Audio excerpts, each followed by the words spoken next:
प्रिय छात्र एवं छात्राओं, मैं राम धीरज अपने आरडी हिंदी लेक्चर में आप लोगों का हार्दिक स्वागत करता हूं। आज के इस वीडियो में हम लोग भारतेंदु हरिश्चंद्र की रचना प्रेम माधुरी का अध्ययन करेंगे। प्रेम माधुरी का अर्थ है प्रेम की मिठास। प्रेम माधुरी शीर्षक के पदों में भारतेंदु हरिश्चंद्र जी ने प्रेम की यथार्थ व्यंजना की है। इसका पहला पद है, मारग प्रेम को समुझै हरिचंद यथारथ होत यथा है। लाभ कछु न पुकारन में बदनाम ही होन की सारी कथा है। जानत है जिय मेरो भली विधि और उपाय सबही बिरथा है। बावरे हैं ब्रज के सिगरे मोहि नाहक पूछत कौन बिथा है। तो मारग, मारग का मतलब होता है रास्ता। को माने कौन, यथार्थ यानी यथार्थ या वास्तव में, जी का मतलब हृदय, बिरथा यानी व्यर्थ या बेकार, बावरे, बावरे का मतलब पगले, सिगरे यानी सारे या सभी, मोहि, मोहि का मतलब मुझसे, और बिथा, बिथा का मतलब व्यथा या पीड़ा से है, और नाहक, नाहक का मतलब अकारण। यहाँ प्रेम मार्ग की विशेषता का उल्लेख करती हुई एक गोपी अपने मन की खीझ को व्यक्त करते हुए कह रही है, हे सखी, प्रेम मार्ग की कठिनाइयों और हृदय की पीड़ाओं को उसके वास्तविक रूप में भला कौन समझता है। जो इसके मार्ग पर चलता है वही इसके रहस्य को समझता है और अनुभव करता है। अतः लाभ कछु न पुकारन में बदनाम ही होने की सारी कथा है। अतः अपनी प्रेम व्यथा को कहने से, दूसरे के सामने खोलने से कोई लाभ नहीं।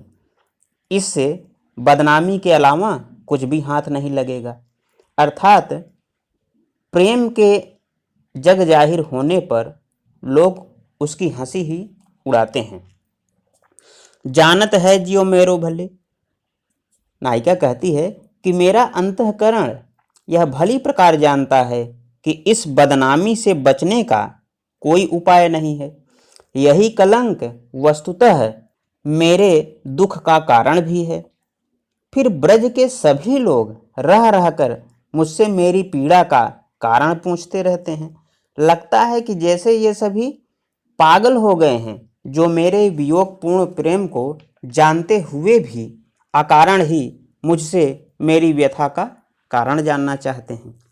कहने का तात्पर्य यह है कि विरही से यह पूछना कि उसे कौन सी पीड़ा है व्यर्थ है, क्योंकि उसकी पीड़ा तो विरह ही होती है और प्रियतम से मिलने के बाद ही इस पीड़ा का निदान संभव हो पाता है।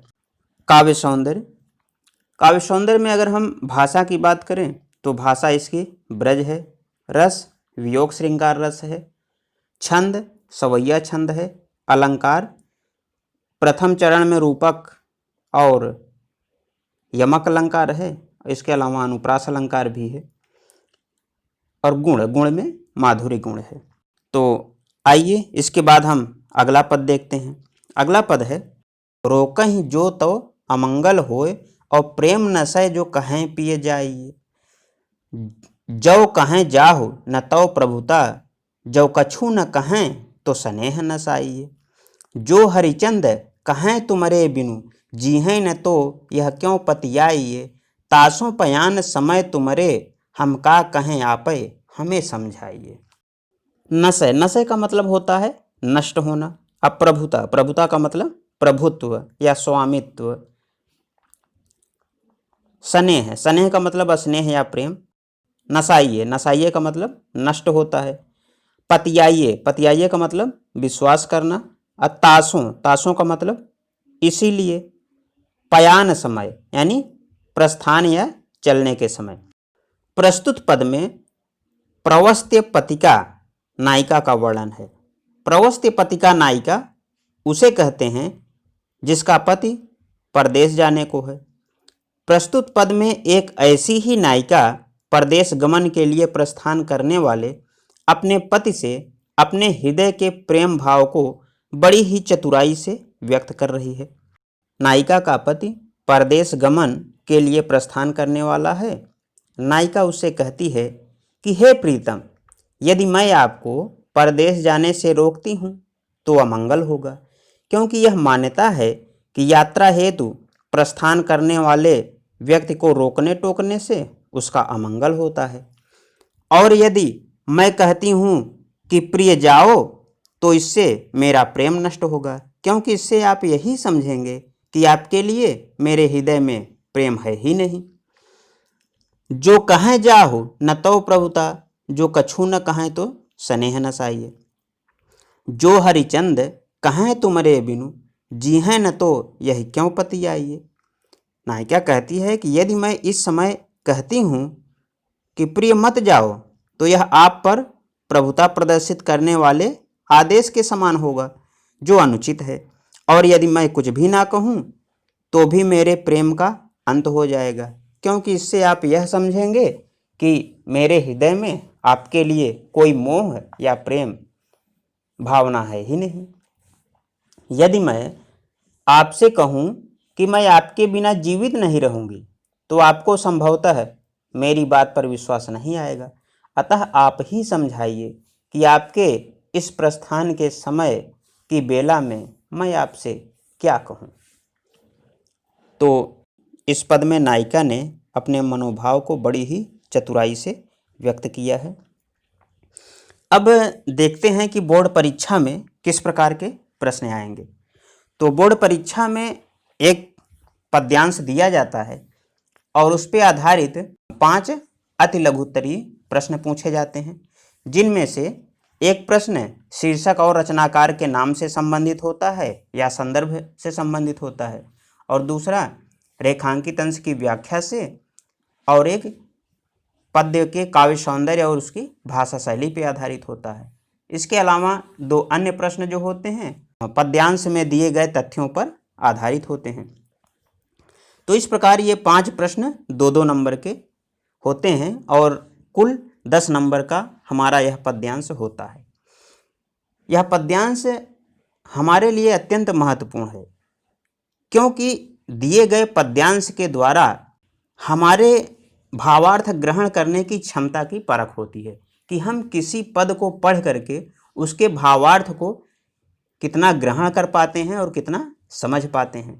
तो आपको प्रत्येक पद की व्याख्या को ध्यानपूर्वक समझना है और उसके बाद उन प्रश्नों को हल करना है।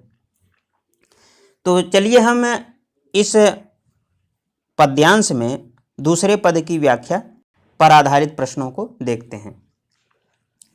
तो इसमें पहला प्रश्न है, उपर्युक्त पद्यांश के शीर्षक एवं रचनाकार का नाम लिखिए। तो उपर्युक्त पद्यांश का शीर्षक है प्रेम माधुरी और रचनाकार का नाम है भारतेंदु हरिश्चंद्र। दूसरा है रेखांकित अंश की व्याख्या कीजिए। तो इसमें रेखांकित अंश दिया हुआ है, रोकहीं जो तो अमंगल होए और प्रेम नशय जो कहें पिए जाइए। उपर्युक्त रेखांकित अंश में नायिका की असमंजस एवं दुविधापूर्ण मानसिक स्थिति का वर्णन किया गया है। नायिका का पति परदेश जाने को तत्पर है। यदि वह उसे रोकती है तो इससे अपशकुन होगा, क्योंकि जाने वाले को रोकने टोकने से अमंगल होता है। यदि नायिका अपने पति को जाने को कहती है तो इससे प्रेम नष्ट होता है, क्योंकि तब नायक यह समझेगा कि इसे मुझसे प्रेम ही नहीं है। इस प्रकार नायिका बड़े ही असमंजस की स्थिति में है कि वह किस प्रकार परदेश जाते हुए अपने पति को अपनी मनः स्थिति से अवगत कराए। तो इस प्रकार इसकी रेखांकित अंश की व्याख्या हो जाएगी। तीसरा प्रश्न है, नायिका द्वारा जगत की किस रीति का वर्णन किया गया है। तो इसका उत्तर होगा, कहीं बाहर जाने वाले को जाते समय पीछे से टोकने से अमंगल होता है।